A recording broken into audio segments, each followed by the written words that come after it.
सभी को नमस्कार। कैरियर फर्स्ट चैनल द्वारा यह डिक्टेशन आपको दिया जा रहा है। अच्छा मैटर है, ध्यानपूर्वक लिखें। Ready, start. श्रीलंका में चल रही त्रासदी के तार अतीत से नहीं बल्कि मौजूदा सरकार के कई तुगलकी फरमानों से भी जुड़े हैं। जैसे एकाएक जैविक खेती को बढ़ावा देने का निर्णय, इसने श्रीलंका में खाद्य पदार्थों के उत्पादन को यकायक घटाकर एक अभूतपूर्व किस्म के संकट को जन्म दिया। अर्थव्यवस्था की बदहाली से आयात भी संभव नहीं हो सका। ऐसे में श्रीलंका खाद्य, ऊर्जा और मुद्रा सभी प्रकार के संकटों से एक साथ जूझ रहा है। इससे लोगों में असंतोष बढ़ा है।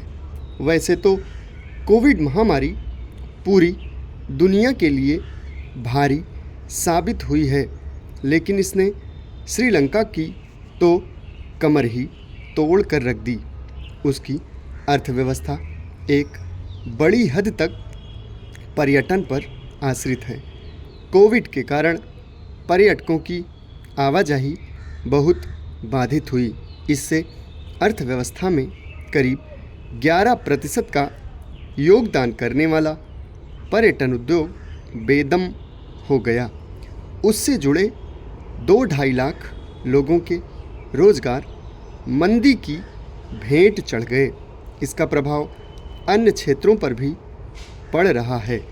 यही कारण है कि श्रीलंकाई दुकानों में सामानों की भारी किल्लत हो गई है।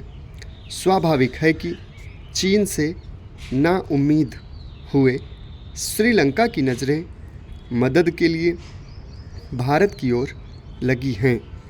चीन के विदेश मंत्री के हालिया दौरे पर श्रीलंका ने चीन से अनुरोध किया था कि वह उसके ऋण पुनर्गठन प्रस्ताव पर विचार करे, परंतु चीनी पक्ष की ओर से कोई सकारात्मक प्रतिक्रिया नहीं मिली। इसके उलट कुछ दिन पहले भारत आए श्रीलंकाई वित्त मंत्री की मदद संबंधी मांग पर नई दिल्ली ने अनुकूल संकेत दिए।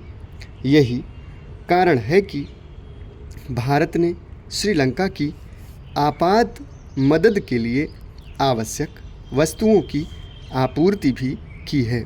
इसके बदले श्रीलंका ने भी अपनी महत्वपूर्ण परियोजना भारत के अदानी समूह को दी है।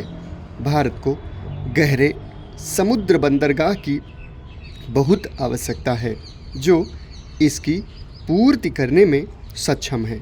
भारत के 60% कंटेनर इसी मार्ग से गुजरते हैं। इससे भारत को हिंद महासागर में पैठ बढ़ाने के साथ ही सामुद्रिक व्यापारिक मोर्चे पर बड़ी बढ़त भी मिलेगी। इसमें कोई संदेह नहीं कि भारत के लिए यह समय श्रीलंका की मदद करने का है। इसके साथ ही यह भारत के लिए एक अवसर भी है कि वह बीते कुछ वर्षों के दौरान श्रीलंका में बढ़ते चीन के दबदबे को तोड़कर अपनी खोई हुई जमीन हासिल करे। इसमें एक संतुलन भी साधना होगा।